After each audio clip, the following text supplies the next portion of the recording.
ध्यान देना है, क्योंकि आज वैसे भी विलंब हो गया है। और आइए अब हम लोग चले नैमिषारण्य के पावन क्षेत्र में। आर्गन की आवाज कम रखिएगा। क्या हुआ कि एक बार की बात है, महाराज द्वापर का समय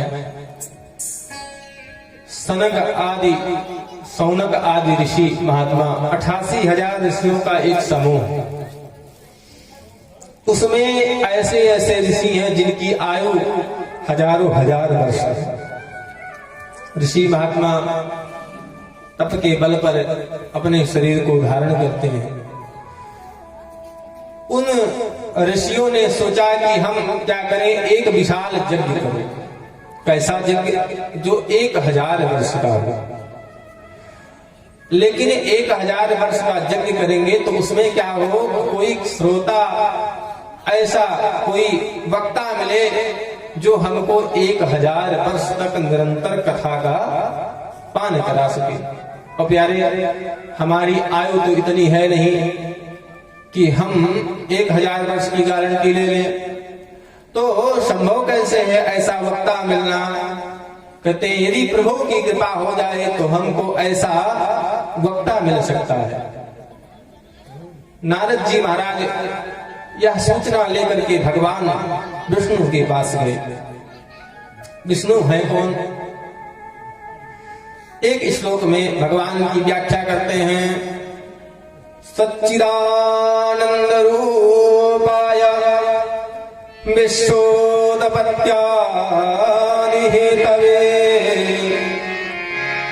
तापत्रय विनाशाय श्रीकृष्णाय नमः।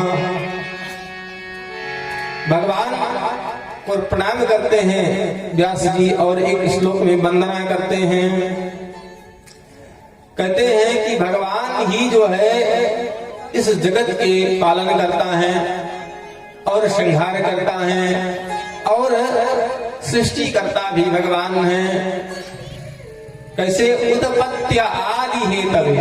अगर भगवान उत्पत्ति आदि लगाने का अर्थ हुआ कि उत्पत्ति, पालन और संहार तीनों आ गया उसमें। बहुवचन वही लगता है जहां पर 2 से अधिक की संख्या हो। तो भगवान तीनों प्रकार की सृष्टि की रचना करने वाले हैं। और क्या करने वाले हैं? कहते हैं कि तापत्रय, संसार में 3 प्रकार के ताप हैं, यानी दुख हैं।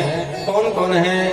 कहते हैं दैहिक, दैविक, भौतिक ताप। दैहिक, दैविक, भौतिक ताप।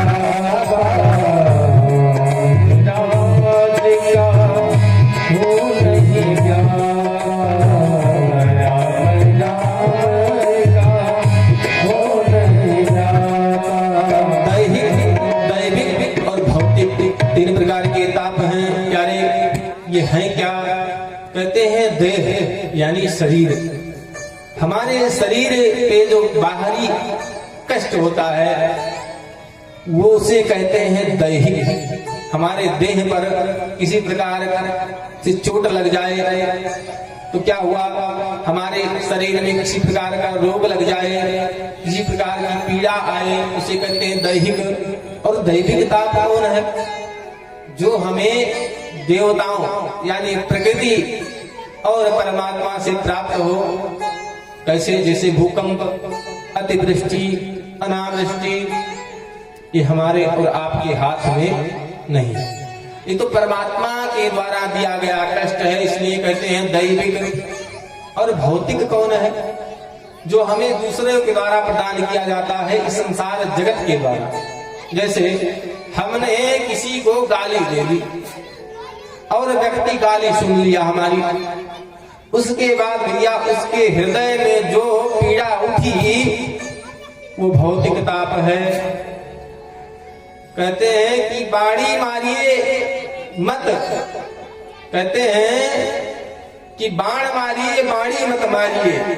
और आजकल कहते हैं भैया गोली मारिए, गोली मारिए पर गोली मत मारिए, क्योंकि गोली का लगा तो व्यक्ति एक बार या तो मर जाएगा या तो बच जाएगा, लेकिन अगर वाणी कोई मार दिया, अगर कोई बात बोल दिया तो हमारे अंतर आत्मा में नित्य निरंतर चुभती रहती है। और जब हमको बात की याद आई तो पीड़ा उठ गई, हमारे हृदय में वेदना उठी कि उस व्यक्ति ने हमारा इतना अपमान किया।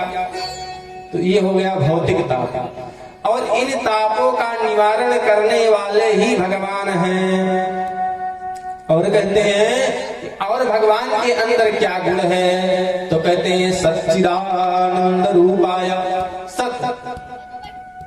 सत की इतनी ही व्याख्या समझिए, जो कभी ना मिटे, जो हमेशा ही रहे, वही सत्य है। चिद और आनंद। आनंद क्या है, तो गोस्वामी जी कहते हैं सीकर ते त्रैलोक के सुपासी, यानी एक सीख लीजिए और उस सीख को किसी जल द्रव्य पदार्थ में डालिए, उस सीख में जितना मात्रा में द्रव्य उठे उतना ही इस आनंद सागर में से एक सीख बोर करके, और भगवान ने एक सीख का आनंद इस संसार में छोड़ दिया और वही आनंद पूरे संसार में फैल गया। भगवान उस आनंद के प्रतिमूर्ति है, सागर है। अच्छा, आनंद हमको कैसे मिलता है, जब हमारा हृदय अति प्रसन्न होता है, किसी भी इच्छा, जैसे हमको भोजन की इच्छा हुई, हम अपने इच्छित पदार्थ को पाए, मन में खूब प्रसन्नता हुई, यानी अगर हमको रसगुल्ला प्रिय है, रसगुल्ला खा लिए, मन प्रसन्न हुआ, कहे भैया बड़ा आनंद आया।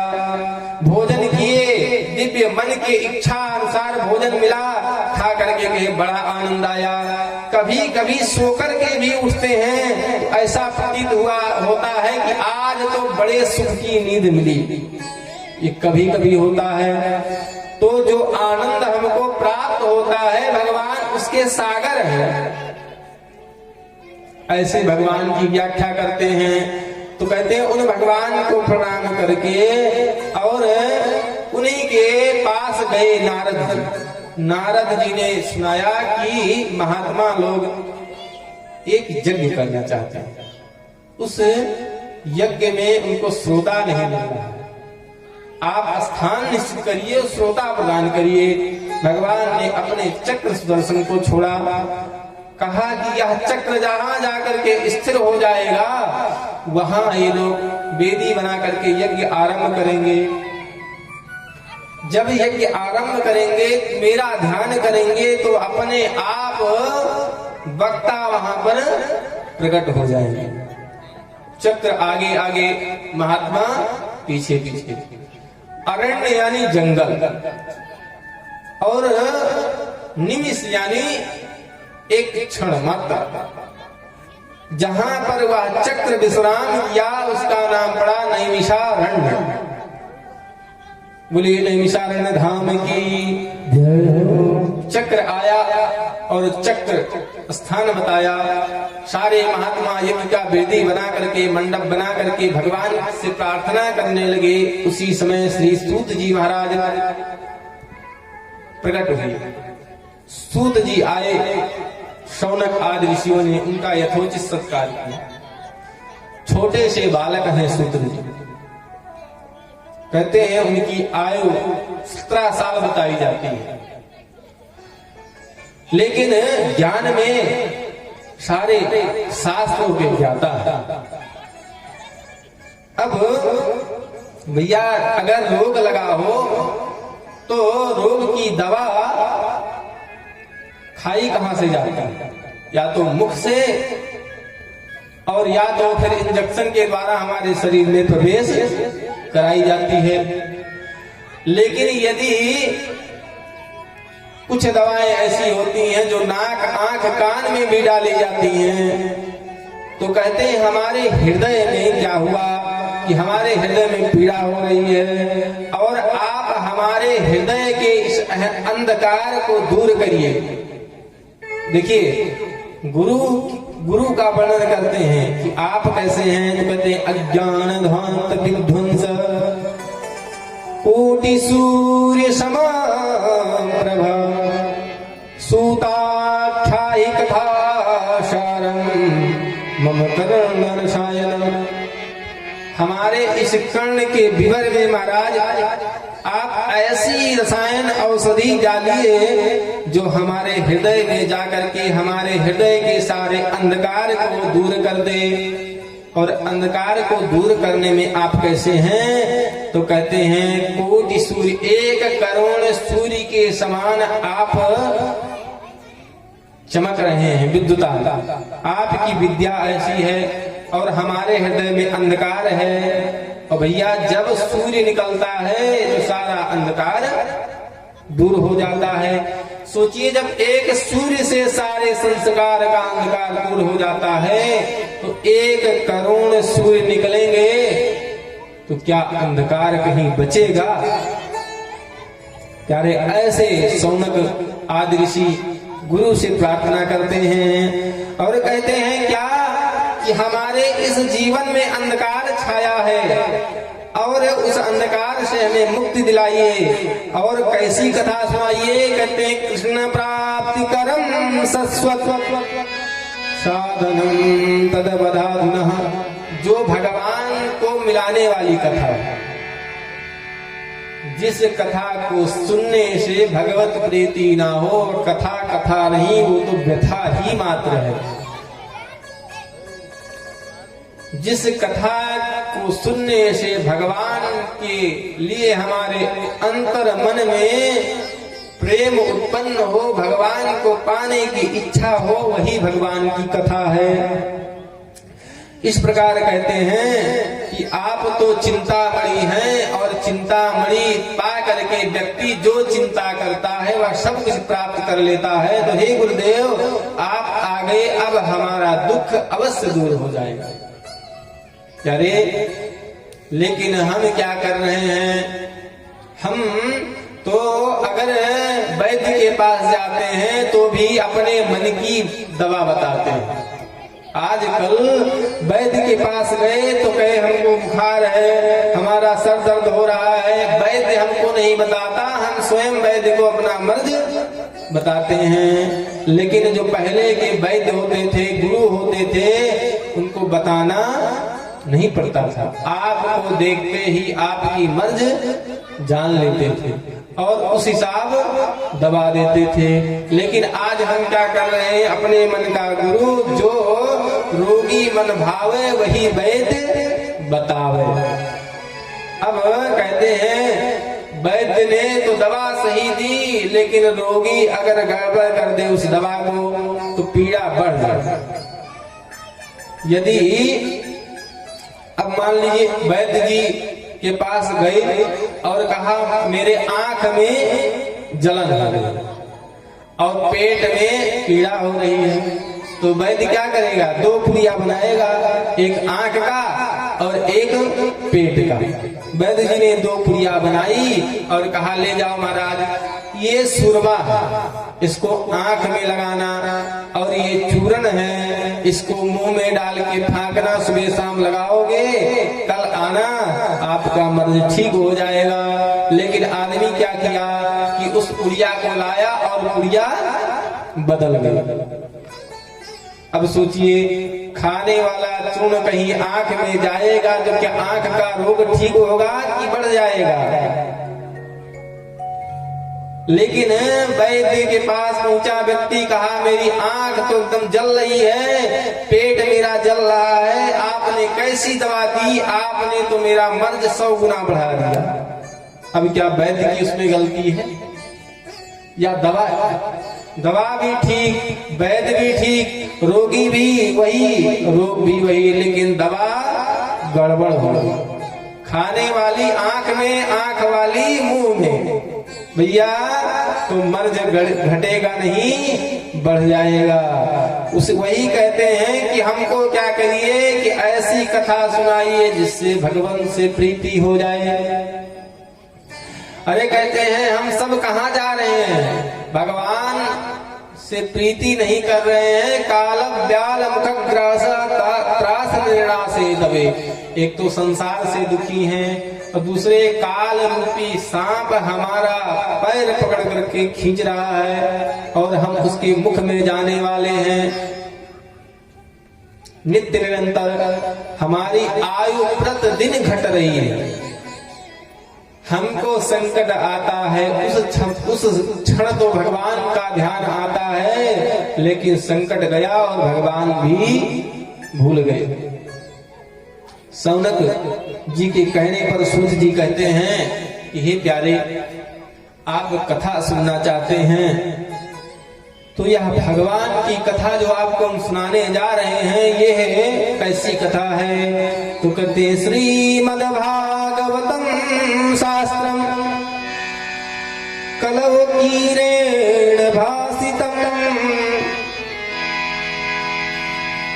ये भगवान की भागवत कथा किरण सुखदेव जी ने अपने मुख से गाया है। और इसका लाभ कैसे होता है, तो कहते एतद्मास्मरम् किंचित मनः शुद्धेन विद्यते और जन्मांतरे भवेत् पुण्यम तदा मे भागवतम लभेत्। अरे जब अनेक जन्मांतरे यानी इस जन्म के नहीं, अनंतर जन्म, एक जन्म नहीं अनेक जन्मों के जब पुण्य इकट्ठा हो, तब जैसे हमको बढ़िया एक गाड़ी लेना हो, अब 25-30 लाख की गाड़ी कमाते कमाते हुआ क्या कि हम थोड़ा थोड़ा बैंक में बैलेंस इकट्ठा करते करते जिस दिन हमारा बैलेंस हो गया 25 लाख, उस दिन चेक निकाले और भैया ले गए एजेंसी में जमा किए, गाड़ी लेकर के चले आए। उसी प्रकार कई दिन की मेहनत करके जो हमने धन इकट्ठा किया, उस धन का फल हमको मिला। उसी प्रकार कहते हैं जन्मांतरे भवेत् पुण्यम, अनेक जन्म के पुण्य इकट्ठा हुए, फल क्या मिला? श्रीमद्भागवत कथा, श्रीमद्भागवती कथा। कहते हैं तब भगवान की कथा श्रवण करने का लाभ मिला। यह कथा कैसी है और किसने सुना? कहते हैं जिस समय परीक्षित जी कथा सुनने को बैठे, ये कोई साधारण कथा नहीं प्यारे, जो कथा हम आपको प्रदान करने जा रहे हैं, इस कथा के लिए अमृत का कलश लेकर के देवता लोग आए। सुधा मम गृहीत हुआ देवास्त्र समागमन। कहाँ? वहां पर जहां परीक्षित जी महाराज गंगा जी के तट पर कथा श्रवण करने के लिए बैठे, वहां देवता लोग उस अमृत के कलश को लेकर के आए, जिस अमृत के कलश के लिए देवासुर संग्राम हुआ था। देवताओं और दानवों में भयंकर युद्ध हुआ था। कितनी कितनी घटना घटी, भगवान को 3 अवतार लेने पड़े। एक अच्युत, कूर्म, धन्वंतरी और मोहिनी। अच्युत को लिया जाए तो 4 अवतार हो गया प्यारे। अमृत मंथन के लिए भगवान को 4 अवतार लेने पड़े, उस अमृत को ला करके और देवता लोग दे रहे हैं कथा सुनने के लिए। लेकिन क्या हुआ कि कथा सुनने तो आए, लेकिन व्यापार बुद्धि से, उनके अंदर श्रद्धा नहीं थी। सुखदेव जी से कहा महाराज आप सुकम नत्वा वदम सर्वे, प्रणाम किया। अच्छा देवता लोग भैया कैसे होते जानते हैं? गोस्वामी जी कहते हैं सुर नर मुनि सबकी यह रीति, सुर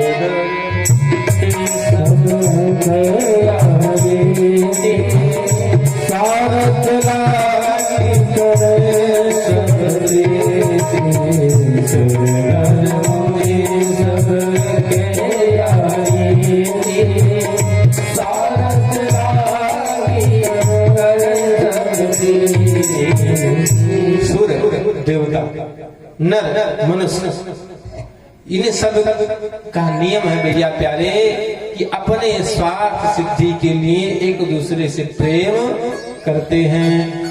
अब जैसे देवता आए और महाराज साष्टांग दंडवत मारा, लेट गए सीधे चरणों में और प्रणाम किया। कहा महाराज कि ये कुंभ ले लीजिए, हमने सुना कि परीक्षित जी को तक्षक डसने वाला है, उस तक्षक के डसने से परीक्षित की मृत्यु हो जाएगी, तो हम यह कलश लेकर के आए हैं, अमृत पिलाइए, अमर हो जाएंगे